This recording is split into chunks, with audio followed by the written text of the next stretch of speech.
Excelencia, comienzo mi intervención rindiendo un homenaje a los hombres y mujeres en todo el mundo que han ocupado la línea de defensa de forma abnegada contra la COVID-19 para cuidar y proteger a nuestros seres queridos, poniendo en peligro sus propias vidas al hacerlo. También quiero rendir homenaje a la memoria de los muchos que han muerto hasta ahora y que están muriendo ahora mismo, víctimas lamentables de este virus abominable.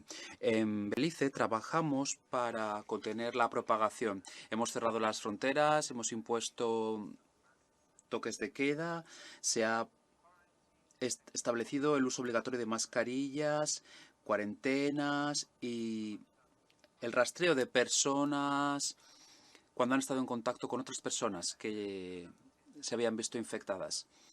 Hasta ahora se ha impedido un desastre sanitario. Sin embargo, estamos sufriendo la sacudida económica más grave de nuestra historia. Belice es un país que depende del turismo y de las exportaciones. Por eso, cuando cierran el sector del turismo, nuestra economía se viene abajo. Hasta ahora, el 73% de los trabajadores en el sector del turismo, que es el sector que más trabajo da en nuestra economía, han perdido su empleo.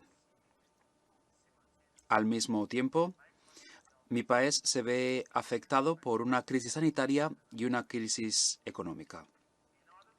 Para poder abordar la crisis sanitaria, el Gobierno ha establecido un Comité Nacional de Supervisión bipartisano, con responsabilidades amplias para las iniciativas de respuesta y de recuperación de la COVID-19 en mi país, incluidas aquellas iniciativas para atenuar el impacto de la pandemia de la COVID-19 en la sociedad y en la economía. Este comité se vio presidido por el primer ministro y el líder de la oposición. Cuenta con representación de las iglesias, del sector privado, de la sociedad civil y de los sindicatos comerciales. El gobierno estableció también un grupo de trabajo COVID-19 presidido por el oficial ejecutivo jefe en el ministro de Desarrollo Humano y Transformación Social. Las agencias y otros asociados sociales también forman parte de este grupo de trabajo, que gestiona la respuesta cotidiana y la comunicación en relación con la crisis. Lamentablemente, en junio de 2020, el líder de la oposición dimitió de este comité. Mi gobierno adoptó medidas inmediatas para intensificar los recursos de las instalaciones sanitarias y instaurar las medidas para aliviar el revés económico a todos nuestros ciudadanos, incluida la presentación de un programa de 10 millones de dólares estadounidenses de asistencia alimentaria y un programa de 24 millones y medio de dólares como alivio para el desempleo. En cuanto al estímulo económico, el gobierno lanzó programas para estimular los sectores más impactados de la economía, incluida la ampliación de una línea de crédito de 7.250.000 dólares a las pequeñas y medianas empresas y la prestación de subvenciones salariales para fomentar la retención de empleo y una línea de crédito especial de 5 millones para las partes interesadas en el sector del turismo. Se lanzó también una estrategia de recuperación económica que se basa en 5 pilares, a saber, apoyar la recuperación de las empresas, la creación de un entorno empresarial para el crecimiento, mejorar la eficiencia del gobierno, fortalecer los sectores productivos y la agricultura y el crecimiento de nuestra economía emergente. Pero todos estos esfuerzos e iniciativas son nimios si lo comparamos con la magnitud del impacto de la pandemia. El crecimiento económico va a contraerse entre el 20 y el 25%, 3 veces más que la media mundial. Y todavía no sabemos si lo peor de la pandemia ha pasado o no. Cabe observar que Belice, antes de la pandemia, estaba ya lidiando con un deterioro económico como consecuencia del impacto climático, como por ejemplo una sequía prolongada y el impacto en el sector primario, junto con desafíos continuados causados por la inundación del Mar del Sargazo en nuestros espacios marinos. Después, el 4 de septiembre, el huracán Nana nos azotó, infligiendo un nuevo revés a nuestro sector agrícola, ya de por sí atenazado.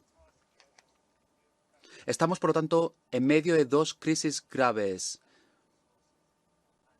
y Lo único que tenemos son los limitados recursos naturales y nuestra firmeza para sobrevivir. Lamentablemente, la respuesta internacional a la pandemia de la COVID, igual que a la catástrofe climática, sigue viéndose caracterizada por una respuesta tímida ante los pueblos y naciones más vulnerables que se ven afectados. A menudo los que pagan son los más vulnerables. Estas dos crisis han puesto de manifiesto la falta de capacidad sistémica de las instituciones económicas y la desigualdad e inequidad de sus normas y procedimientos de toma de decisiones. Las naciones ricas y poderosas se centran en la preservación de su ventaja competitiva y no escuchan para nada la incapacidad de las instituciones y de las personas que realmente más están sufriendo.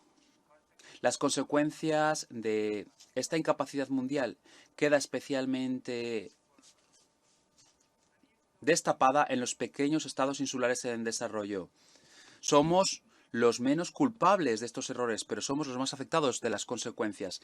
Tenemos que pagar en una deuda debilitadora que tenemos que absorber como consecuencia de una idea obsoleta que hace que el desarrollo se vea medido por las rentas per cápita, que no tenga en cuenta para nada la vulnerabilidad endémica. Pagamos en forma de decenios perdidos de desarrollo a medida que aumentan las temperaturas y el nivel del mar. Y ahora, ante esta pandemia, las principales opciones estratégicas que se nos presentan nos hacen pagar por nuestra recuperación. Es la injusticia social más grave y las Naciones Unidas no pueden permitirse perpetuarla. Dicho de forma sencilla, nadie tiene el lujo de repetir las locuras del pasado con la falsa esperanza de que los resultados serán esta vez diferentes. Los incendios en la costa occidental de Estados Unidos, la temporada de huracanes en el Atlántico, la sequía en América Central, la inundación general en África y esta pandemia son recordatorios duros de que nos estamos acercando a los límites de la sostenibilidad planetaria para la supervivencia humana. La ciencia nos da una década para poder corregir este rumbo. Hay muchísimo en juego, incluido todo aquello por lo que han trabajado las Naciones Unidas en los últimos 75 años, incluida la tan cacareada Agenda de 2030 para el Desarrollo Sostenible y el Acuerdo de París. El multilateralismo está en primera línea. Para nosotros en Belice, los siguientes pasos para las Naciones Unidas están muy claros. La pandemia ha destacado nuestra interconectividad y nuestra vulnerabilidad colectiva. Es imprescindible que la comunidad internacional aúne esfuerzos y que se una en torno a la visión de la Carta para adelantar la dignidad de todos los seres humanos en una libertad más amplia. La pandemia también ha dejado claro la dualidad que existe entre los ricos y los pobres. La comunidad internacional, por lo tanto, debe elevar la protección de los más vulnerables como prioridad principal. La pandemia nos ha ofrecido un adelanto de los riesgos a los que estamos expuestos si continuamos haciendo las cosas como siempre. Por lo tanto, como naciones tenemos que elevarnos de forma simultánea a este desafío para poder hacer que la trayectoria mundial vuelva a establecerse para los pueblos y para todo el planeta. Hay que erradicar la pobreza, hay que garantizar el futuro climático y garantizar derechos humanos y justicia para todos.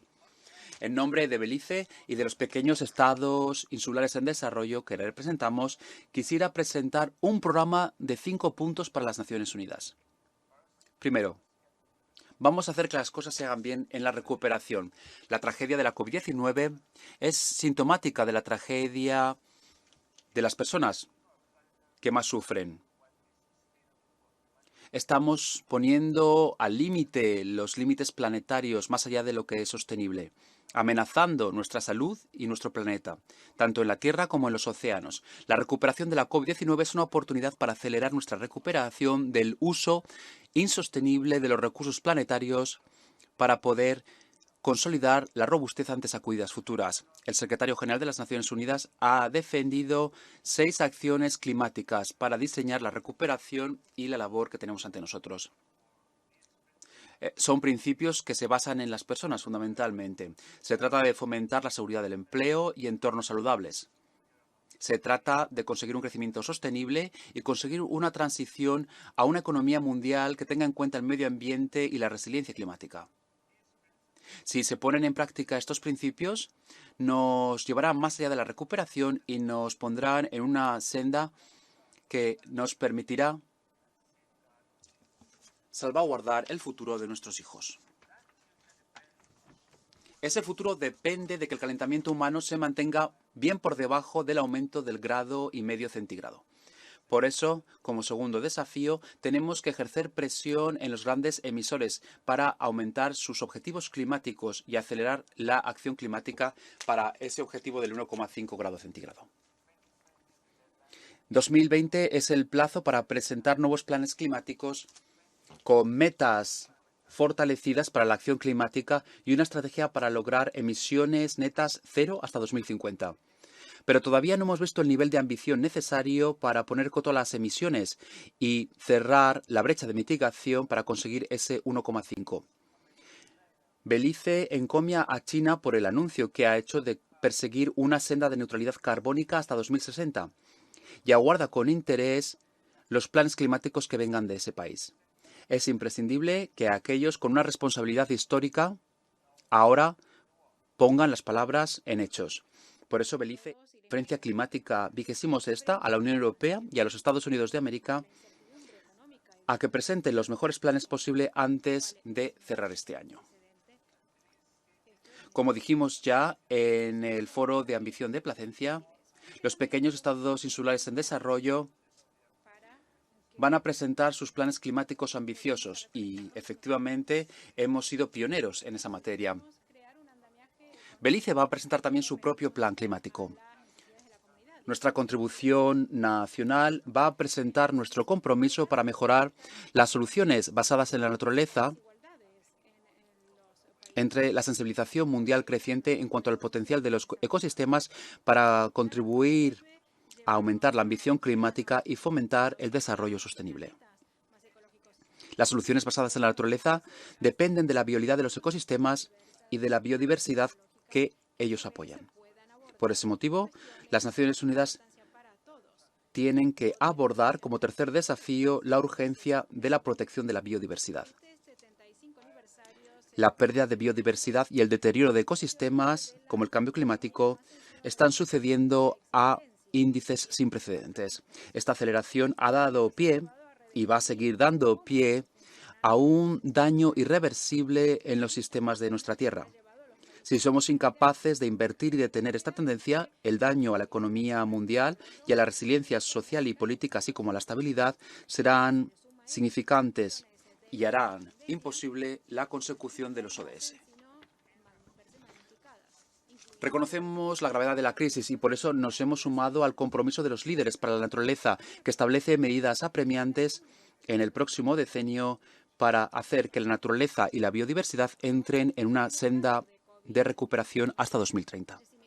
Como parte de esa promesa, nos hemos comprometido a finalizar el Tratado de Alta Mar sobre la conservación y uso sostenible de la diversidad biológica marina. Si bien la alta mar abarca hasta 2/3, el 64% de los océanos del mundo, únicamente el 1% de esas aguas están protegidas. Esa zona tan amplia del planeta da protección y permite la conservación de la biodiversidad para mantener unos océanos saludables. Invito a todos a que se sumen a esa promesa de los líderes y que avale sus medidas como parte del compromiso global para ese decenio de la ONU para la acción sobre el desarrollo sostenible. Como queda claro de las acciones mencionadas, nuestro objetivo, ya sea en una mejor recuperación, en la mejora de los objetivos climáticos o en la inversión de la pérdida de la biodiversidad, es salvaguardar el programa de desarrollo sostenible. La COVID-19 ha modificado el guión sobre el decenio de acción sobre desarrollo sostenible. Como si se tratara de un huracán, esta pandemia ha tenido efectos descomunales. Años de desarrollo y de ventajas y avances ganados arduamente han desaparecido o, lo que es peor, Para países como el mío, nos preocupa que las respuestas estratégicas y la velocidad en las medidas sobre los desafíos persistentes del clima a la biodiversidad pueda hacer que se afiance la pobreza. Estamos claramente ante una emergencia de desarrollo. Tenemos que hacer que el estímulo se ajuste a los objetivos climáticos y también tenemos que hacer lo mismo para los objetivos de desarrollo.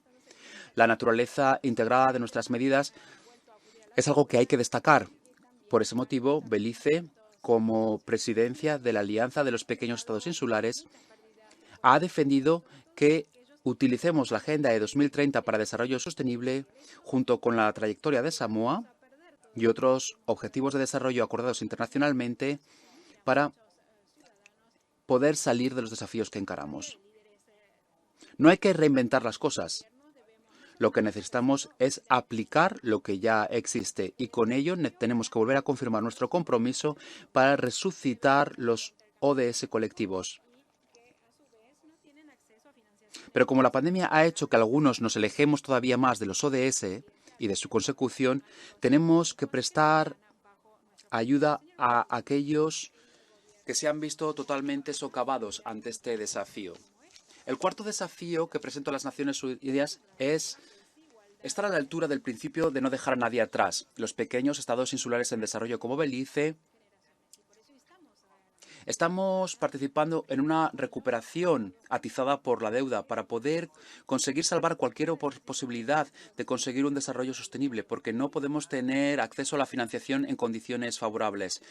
La denegación de acceso a ese tipo de financiación representa realmente una violación del compromiso internacional de apoyar nuestro caso especial como SIDS. Las rentas per cápita no pueden definir más el acceso a la financiación por parte de los SIDS.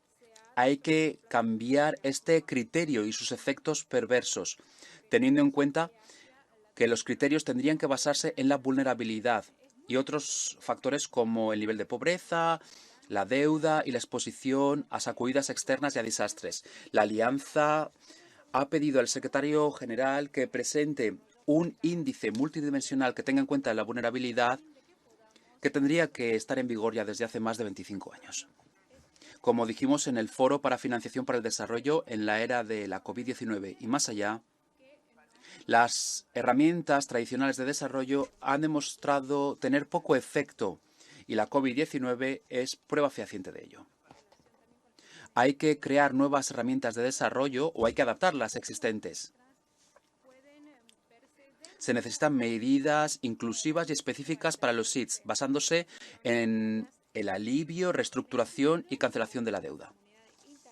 Mi país, como presidencia de la AOSIS, por lo tanto, pide un pacto para el acceso a la financiación de los SIDS, con opciones estratégicas específicas que aborden lo siguiente: liquidez, solvencia y permitir una recuperación robusta y verde para los SIDS, acceso eficiente a la financiación, así como una mobilización aumentada y una ampliación de financiación con condiciones favorables, fuentes innovadoras de financiación y participación del sector privado para los SIDS, y una mejora en el acceso a financiación climática para abordar las necesidades inminentes de los SIDS para la adaptación y para poder abordar la pérdida y los daños que son el resultado del impacto irreversible del cambio climático. Este pacto para los SIDS se aplicaría a todos los estados insulares en desarrollo, independientemente de la situación que ocupen ahora en esa cadena anacrónica de desarrollo. Cualquier obstáculo que dé pie a exclusión tiene que ser eliminado. En ese sentido, Belice se suma a ese llamamiento apabullante que pide rechazar las medidas coercitivas unilaterales que se han impuesto a nuestra isla hermana, Cuba.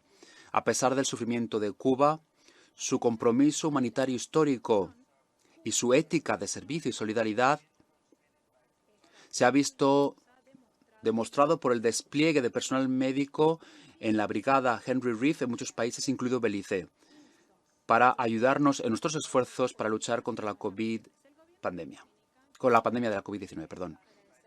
Estamos convencidos de que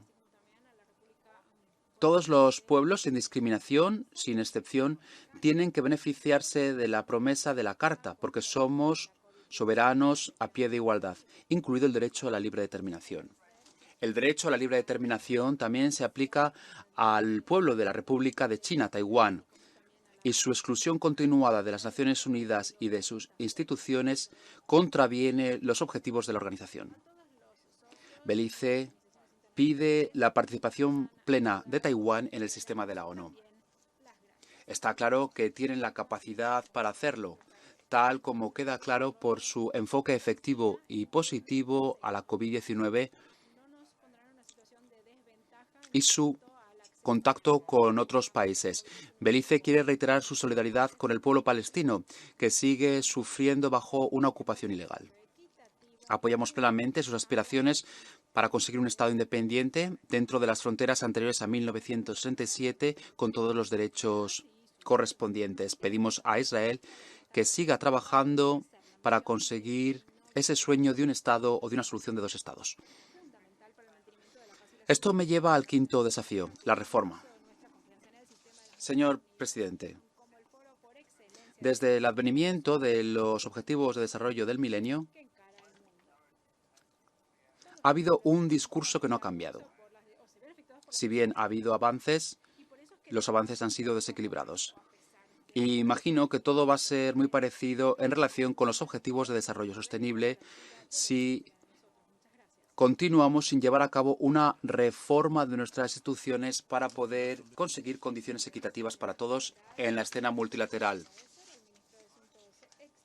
Como quedó claro tras la crisis financiera de 2008 y esta crisis de la pandemia de la COVID, nuestras instituciones multilaterales contemporáneas, incluidas las instituciones financieras, consagran un sesgo sistémico a favor de aquellos que tienen mayor poder. Todo ello ha dado pie a forjar políticas globales que se rinden a las presiones del poder político y que conllevan la marginalización de grupos ya vulnerables de por sí. Los miembros de la AOSIS han visto este proceso una y otra vez y han pedido de forma infatigable que aumenten los objetivos en nuestra acción climática.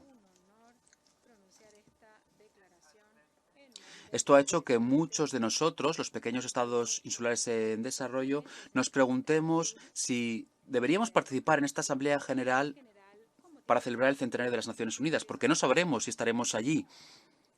Como dijo recientemente el presidente de las Islas Marshall, el señor Kabua, ante este desafío existencial del planeta, los miembros de las Naciones Unidas tienen que pensar en el futuro que surgirá si no se toman cartas en el asunto, un futuro en el que quizá disminuyan los miembros de esta noble institución. Se necesita un cambio sistémico. Los sistemas multilaterales tienen que ser reformados para ser más inclusivos y para adelantar una visión de responsabilidad compartida y prosperidad compartida. Hay que escuchar las voces de los marginados. La política de exclusión y de excepciones que ha sido la bandera del multilateralismo tiene que sustituirse por una política de inclusión. Señor presidente, Belice sigue continuando con su arreglo justo y pacífico ante el reclamo de Guatemala, participando plenamente en el proceso jurídico en la Corte Internacional de Justicia. 2020 es el momento definitorio de la humanidad. Hemos presenciado injusticias enormes que sufren los pueblos de nuestras naciones. Hemos tenido que lidiar con las carencias de nuestras instituciones, pero no todo es pesimismo. Hemos aprendido del sacrificio de los trabajadores de primera línea, nuestros héroes, que nos enseñan que, a fin de cuentas, lo que cuenta es la compasión y la abnegación cuando cuidamos los unos de los otros. El multilateralismo está en primera línea de batalla y estoy seguro de que podremos surgir de este momento sombrío con mayor fuerza y robustez a medida que se unan las naciones. Gracias.